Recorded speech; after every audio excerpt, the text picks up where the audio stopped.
I always thought that if the day came when I'd get fired, I'd at least see it coming. A hallway rumor, a strange look from HR, or, if I was lucky, a polite, "We're restructuring" warning.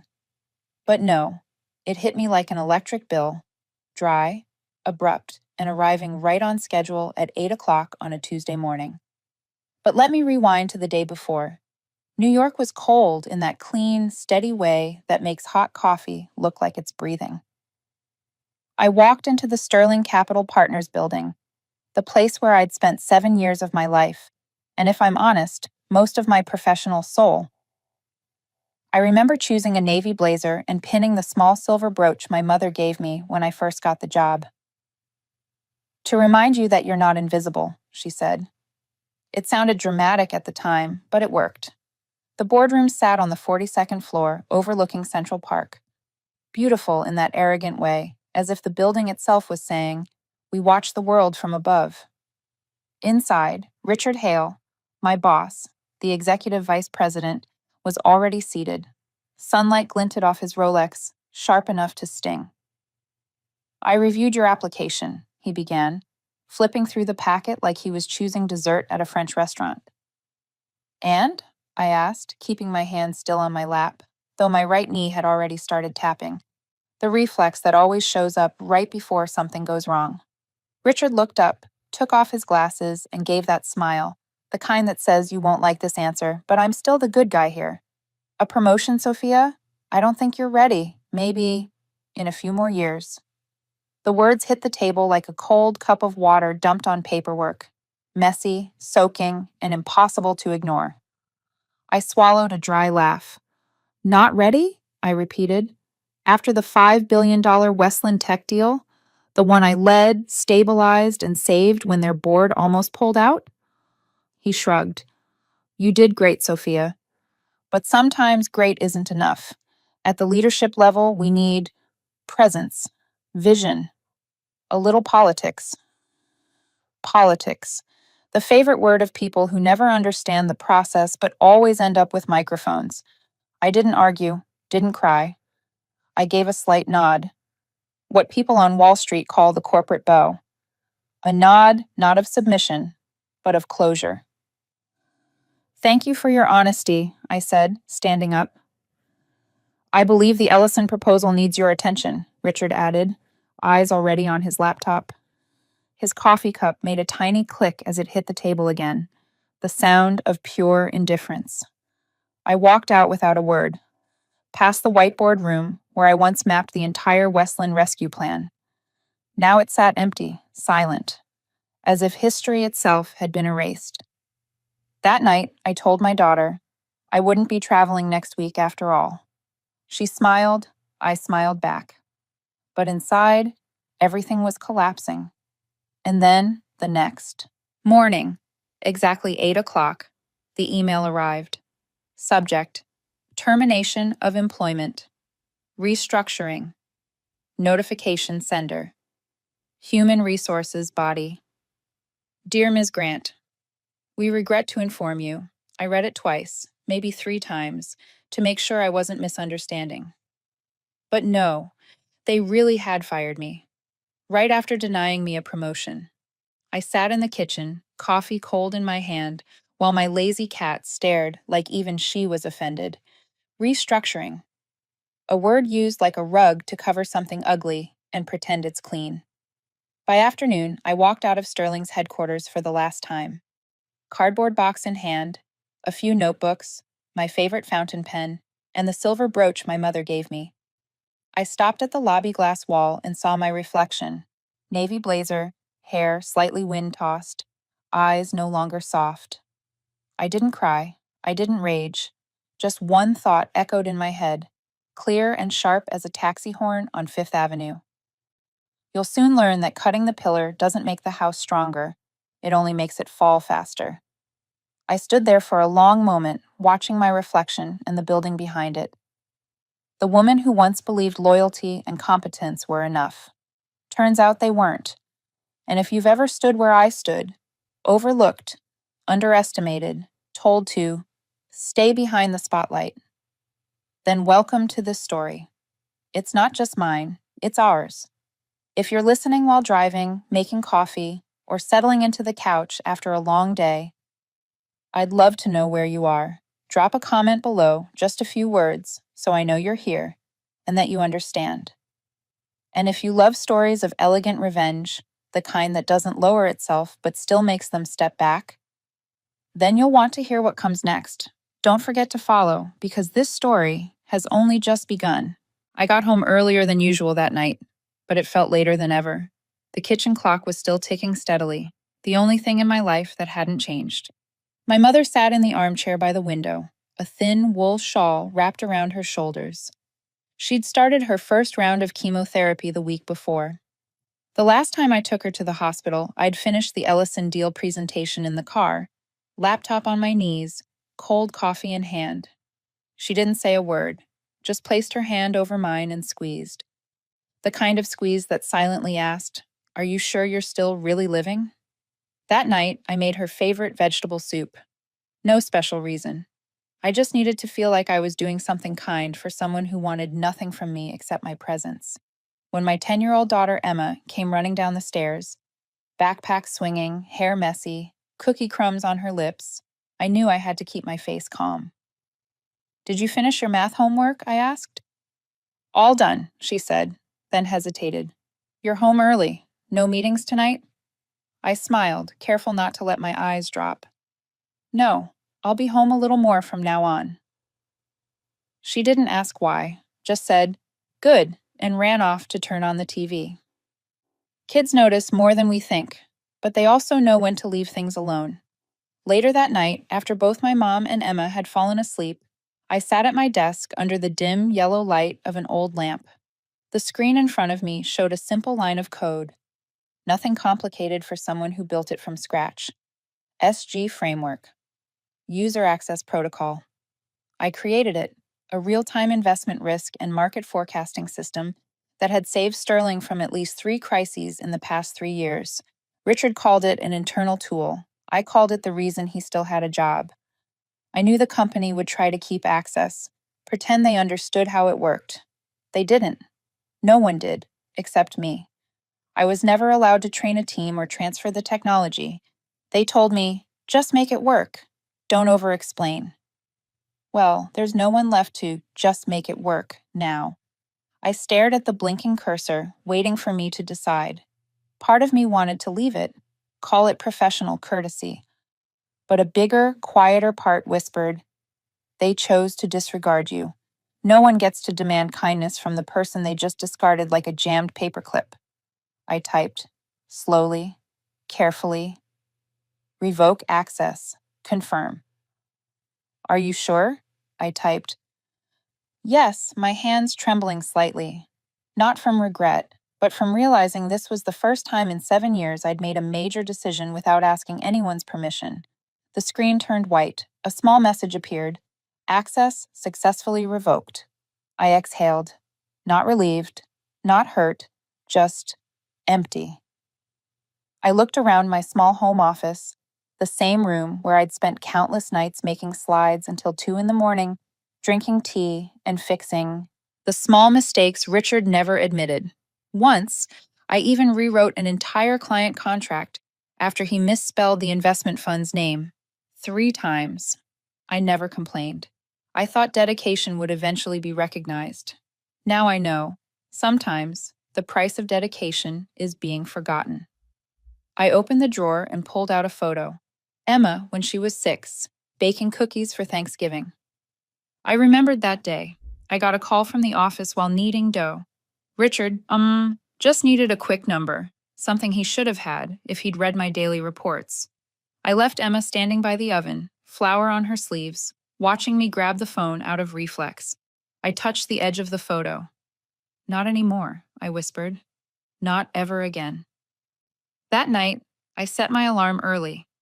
Not because I had anywhere to be. I just wanted to wake up and start thinking about something other than the game I'd just been cut out of, the game I'd built myself.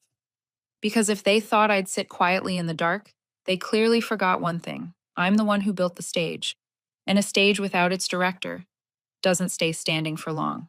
3 weeks after I left Sterling, the world didn't explode. No fiery chaos, No breaking news about plummeting stocks, just small things, at first. Internal emails started landing in the wrong inboxes. Data tables began showing natural calculation errors. Clients asked questions no one on the team could answer. A partnership with Barkley and Moss got delayed because the financial presentation didn't match their required format, the one I'd customized and used for the past 4 years. The IT department blamed a system update. They even emailed me, asking if I remembered anyone ever tampering with the core data platform. I read the message from an unnamed Gmail address, sighed, and deleted it. I wasn't there anymore. They'd have to manage on their own. As for Richard Hale, he still walked into the office every morning at 8:30 sharp, latte in hand, suit pressed to perfection. Some days, he even laughed in the hallway while reading the finance news. Ellison hasn't signed with a competitor yet, one employee told me later.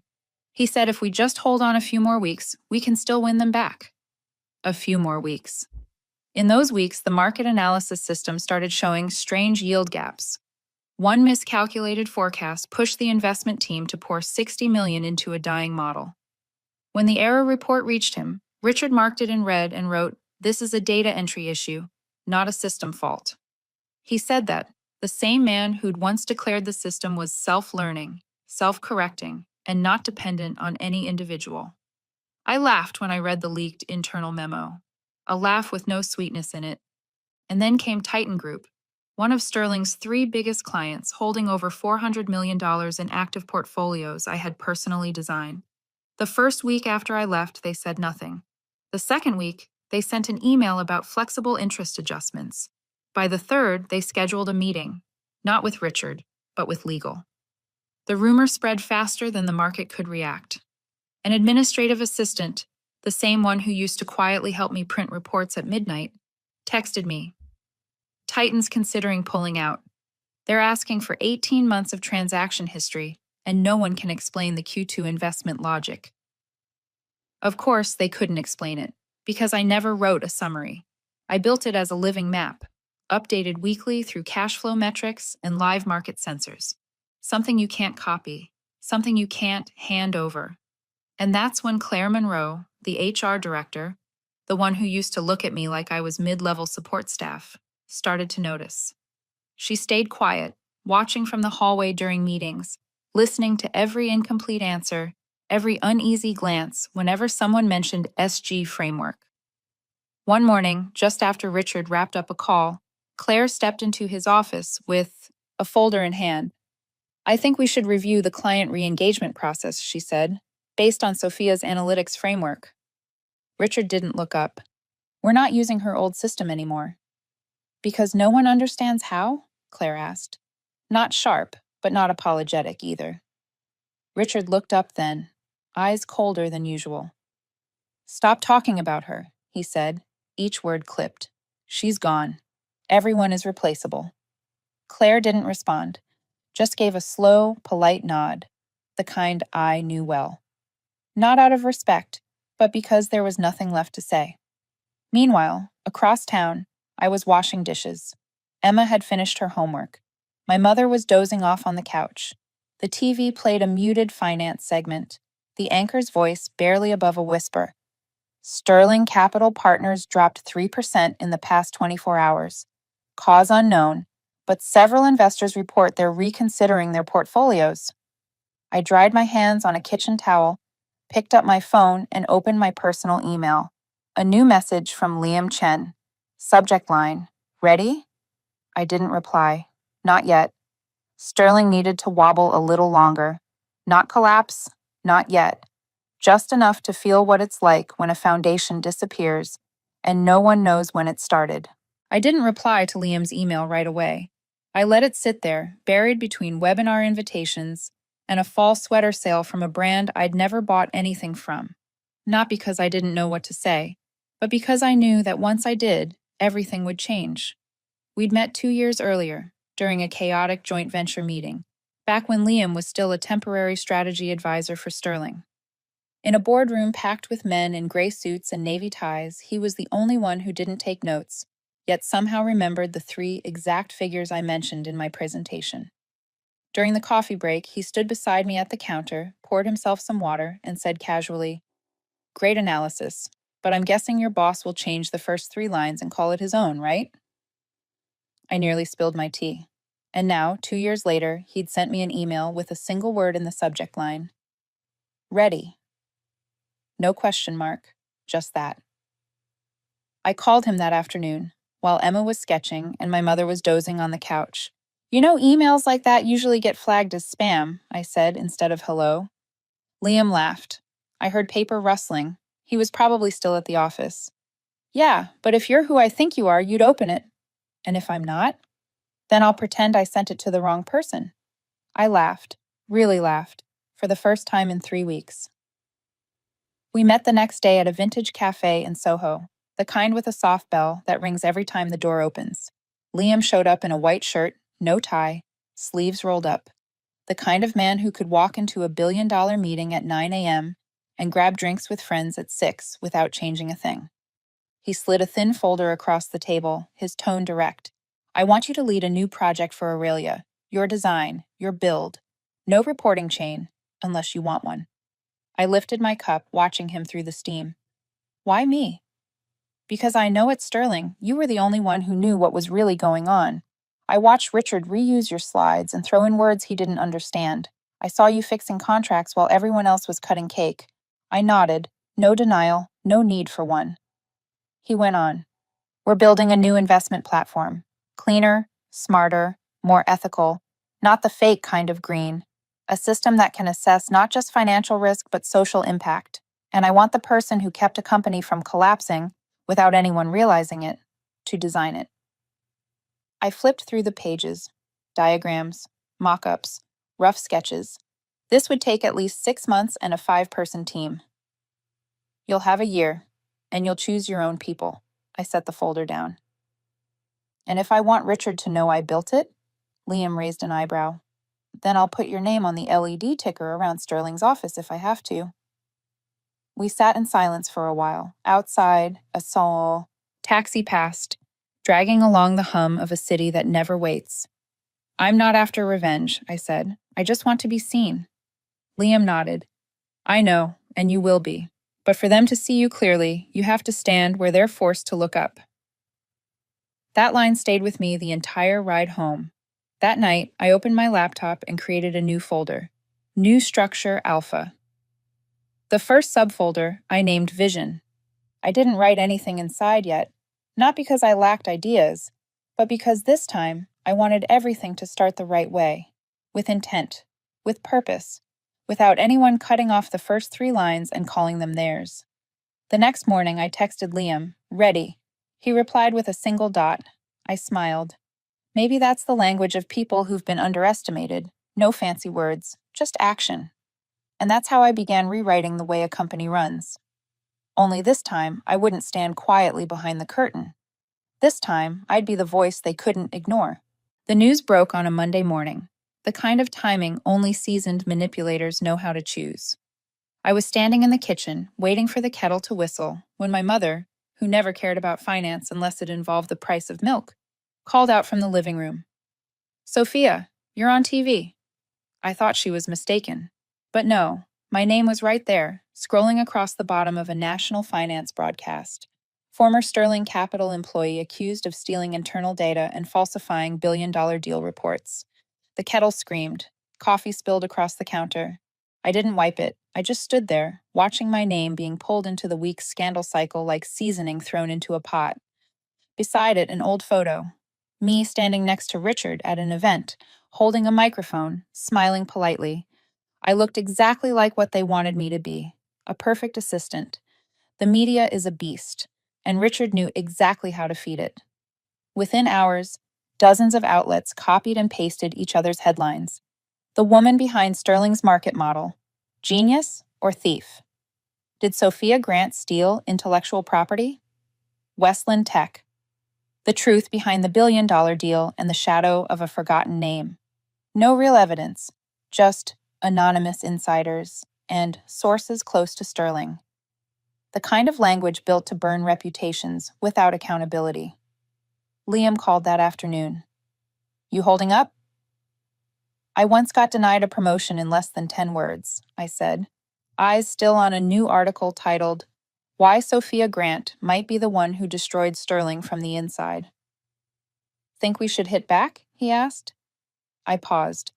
Not yet. Let's see how far they want to push it. 48 hours later, when a minor finance blog tried to link me to an old compliance issue from 7 years ago, back when I was a broke intern at a startup that doesn't even exist anymore, I knew it was time. I opened my old folder called Old Drafts, scrolled down to Risk Warning Westland, and found a chain of emails titled, Potential Instability in Westland's Q2 Debt Position, Urgent. I'd sent it 3 times to Richard, twice marked Seen, once answered with a single word, Handled. I'd taken screenshots, not because I knew I'd need them someday, but because when you work for someone who steals credit and dodges blame, you learn to document everything like a quiet witness.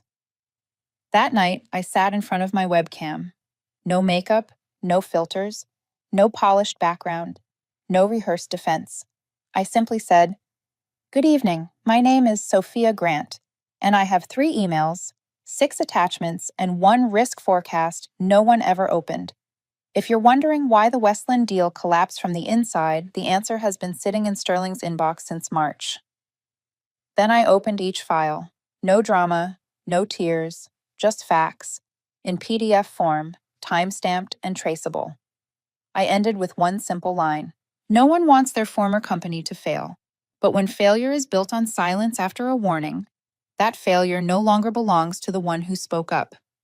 The video lasted exactly 2 minutes and 43 seconds. I posted it on my LinkedIn and my brand new YouTube channel. No catchy caption, no hashtags, just truth, left to stand on its own. By the next morning, it had 1.3 million views. 3 major financial papers reached out for interviews. 2 TV networks requested broadcasting rights. A veteran journalist wrote, While Sterling scrambles to define what data theft means, Sophia Grant simply opened old emails and asked the real question, who stopped reading the data? Sterling's stock dropped 18% in 2 days. Clients started booking meetings. Investors asked, was she the only one who left? And Claire, the HR director, was seen leaving Richard's office, face tense, hands gripping a thick folder. That evening, I got a message from a former colleague. Finally, someone said it out loud. Across town in the 42nd floor boardroom, Richard Hale slammed a report onto the table. The coffee mug jumped, like it was even tired. He shouted, She wants a war? Fine. Let's show her who's really in charge here. But this time, no one laughed along. One person quietly took notes, another stared out the window, and for the first time in years, the one who walked away was the one being heard. It took Richard only 2 days to reach out. I knew he would. Men like him never lose quietly. They need a stage, a few chairs to knock over, and an audience to pretend they're still in control before they finally back down. The call came at 9:47 that night, an unknown number. I let it ring 3 times before answering. Can we meet? No greeting. No, it's Richard. Just that familiar voice. Only now, half as steady as it used to be. Now? I asked. I know a place, in Manhattan. Quiet. Neutral. He used the word neutral if this was a diplomatic meeting between 2 countries armed with nukes. I thought for a moment, then said, Send the address. The bar was tucked inside an old hotel. Low wooden ceilings, warm amber lights, the kind of place where they pour whiskey from 1972 and call it nostalgia.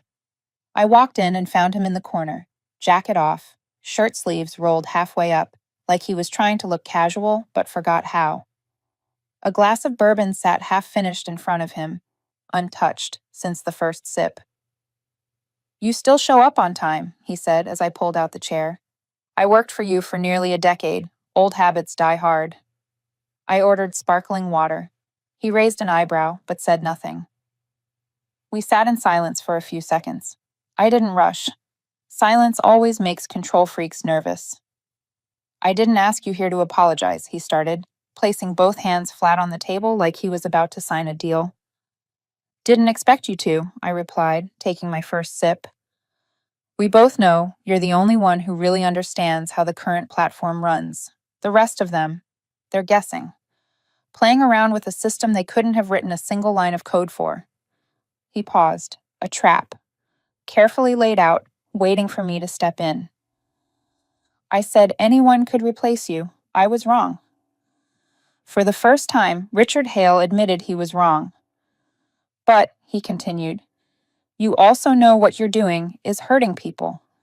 Not just me, innocent ones, employees, shareholders. I don't think you're that kind of person. I set my glass down. You call them innocent? The ones who looked away for years? The ones who cheered for a system built on one person's work but handed the rewards to whoever stood closest to the spotlight? He leaned forward, lowering his voice. You could help me fix this. Start over. I'll step aside. Put your name on the project. You can be the real hero, but we need to put the fire out before it burns everything down. I leaned back. And you thought meeting me in a hotel bar at midnight was the best way to convince me? No, just the safest way. His tone stayed even, too even. I glanced at his jacket pocket, a faint red light blinking softly, almost invisible but unmistakable, a mini recorder.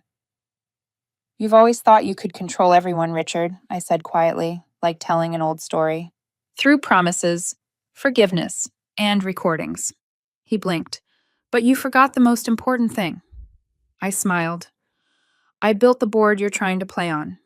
I stood, grabbed my bag, and stopped behind him. Good luck with that recording. I think you'll need it more than you realize.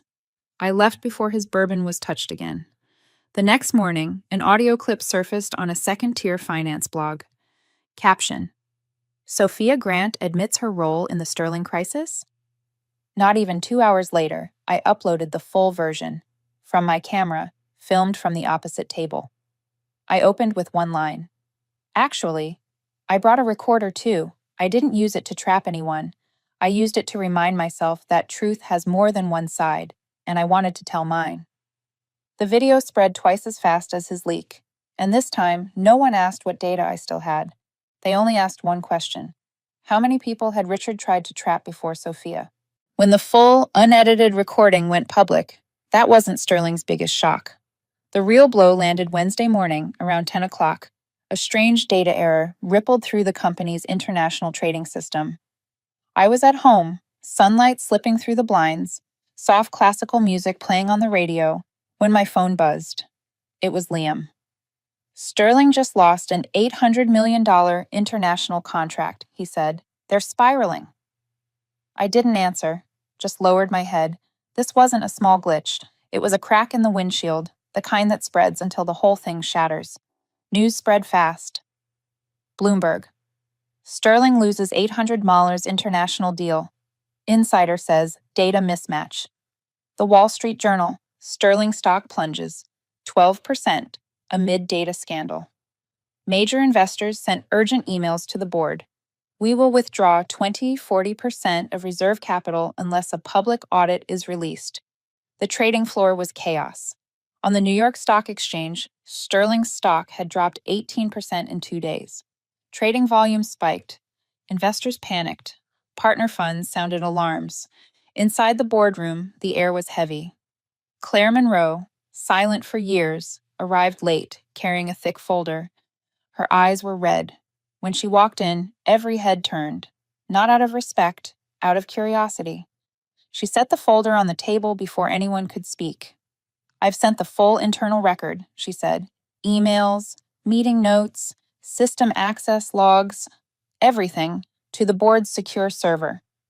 The room froze. Richard opened his mouth to respond, but Claire cut him off. That includes the draft Sophia wrote warning about Westland Tech's risk exposure. It includes your one-word replies, demons, the scene marks on each email, and it includes the access history to SG Framework from the past month. He couldn't deny it. He turned toward the chairman. Sir, Ms. Monroe acted without authorization, but I...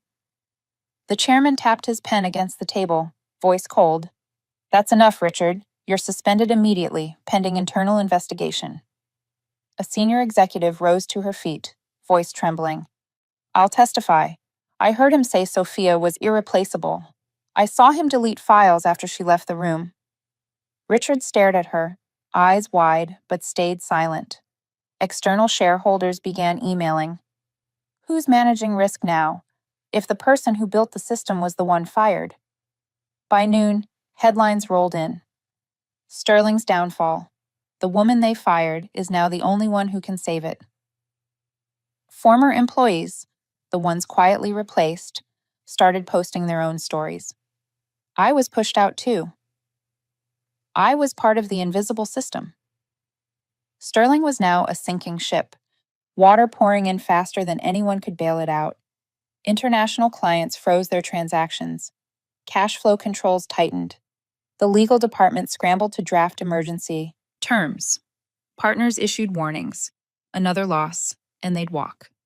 By afternoon, Richard was officially suspended, ordered to hand over his system keys, company email, and all internal access rights.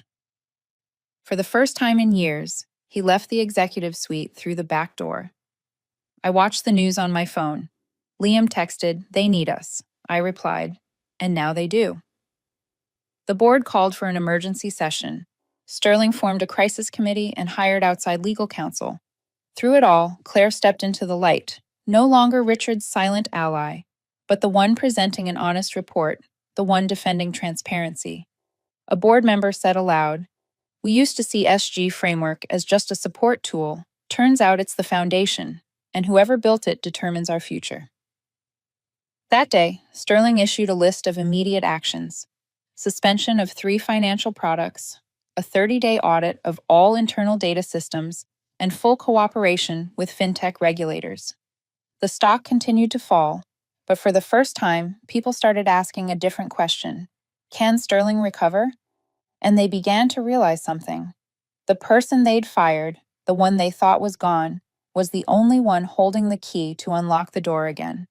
I stood in my small workspace, just my personal laptop on the desk, no company network, no noise, looking out over Manhattan as the daylight faded. I knew what came next wasn't about answering the scandal. It was about rebuilding a company from the wreckage. And I started rewriting the script Sterling would have to perform, this time on my terms. I arrived at Sterling's lobby that morning before sunrise. Headlights flickered across the glass doors, and in the chill of dawn, I could feel every breath of the decision waiting ahead.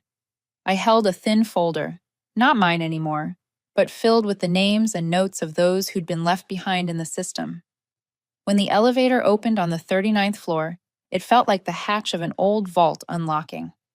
The boardroom waited on the other side, a room I'd walked through many times as an advisor, but today I was stepping in with a different kind of power. The room was quieter than I expected. As the door opened, every gaze turned toward me. From Claire Monroe to the chairman, the board members, and finally, Richard Hale. He sat at the center of the table, suit pressed, eyes cold as ice. The chairman stood, voice steady and worn. "Thank you for coming, Ms. Grant. We're in crisis. We need your transparency and your capability to stabilize this company." I stepped forward, posture straight, voice even. "I've reviewed the financial reports, the system data, and the client feedback. I know where Sterling broke, and I know how long people have refused to see it." Richard leaned forward, gripping his pen. "Sophia, please, give me a chance to make this right. I'll personally oversee the rebuild. I don't want to lose this company. I was wrong." A ripple moved through the room, but I stayed silent. Then I looked him straight in the eye, voice sharp as a laser. "I'll come back to lead Sterling, but on one condition. You resign, here, now, in front of everyone."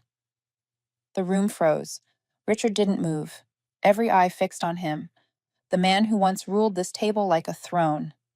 A quiet board member finally spoke. "Ms. Grant, can you assume responsibility immediately?" "I'll take on interim management until a new leadership board is elected," I said. "I accept responsibility to shareholders, to clients, and to the system.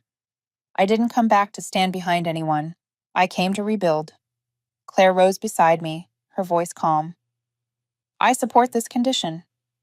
I'll work with her to ensure a fair transition." Richard's hand trembled as he picked up the pen. His face had gone pale. He signed the resignation, lifted his hand from the paper, and stood. Without a word, he walked toward the door.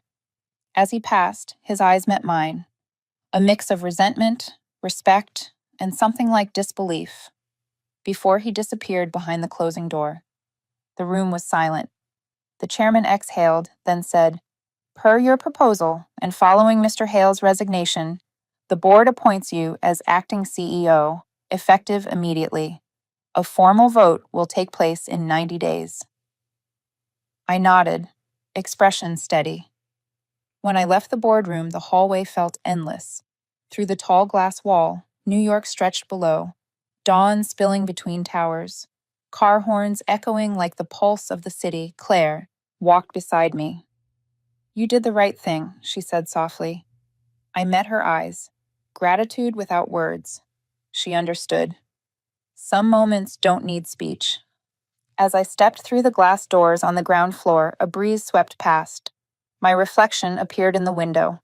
Navy blazer, hair tousled by the wind, eyes calm, not soft, not hard, just clear. I thought of the morning I was fired, standing in the same place, clutching a cardboard box, vision blurred by exhaustion and disbelief. Now I was back, not to ask, not to restore, but to build something entirely new. Upstairs, the boardroom door closed behind Richard. His footsteps faded down the hall. Within minutes, staff began gathering documents, stamping pages, shuffling papers.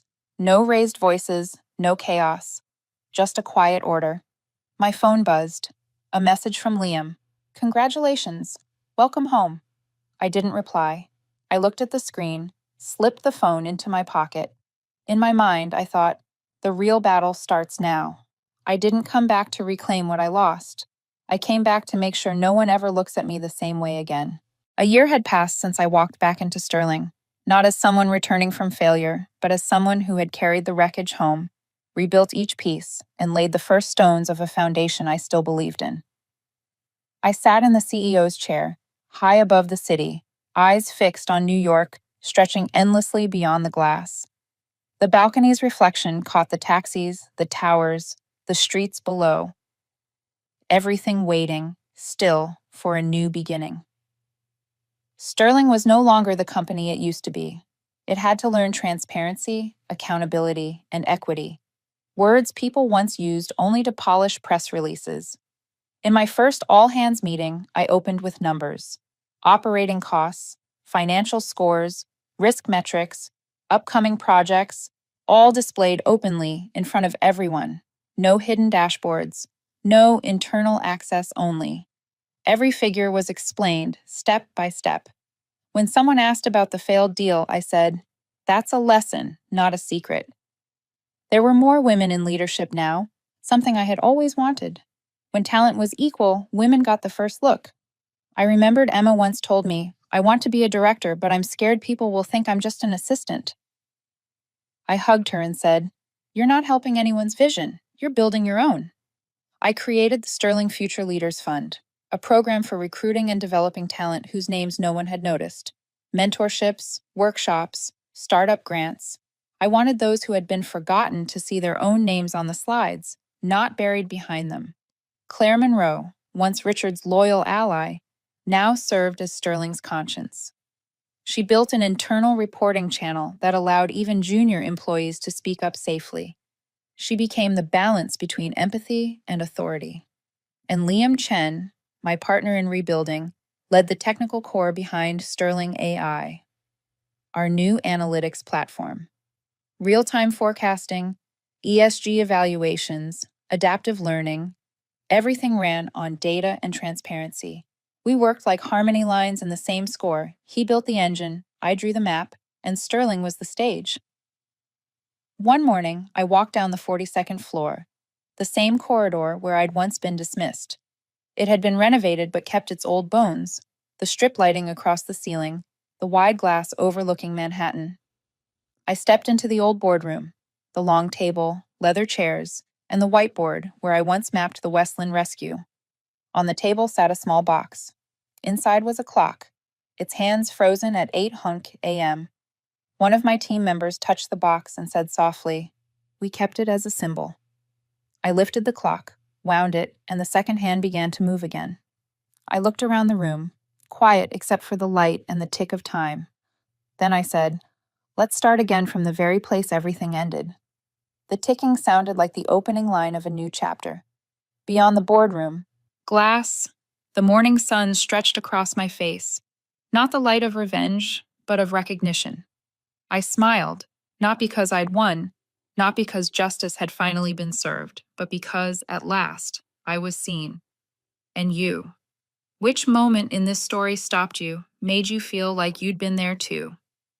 Tell me in the comments below. I read every single one, and I know someone out there needs to hear what you just felt. If you believe in stories where justice unfolds with grace, precision, and humanity, don't forget to follow and turn on notifications. Because the journey of those once underestimated, silenced, or cast aside isn't over yet. And I'll be here to tell it. Thank you for being here. Thank you for listening.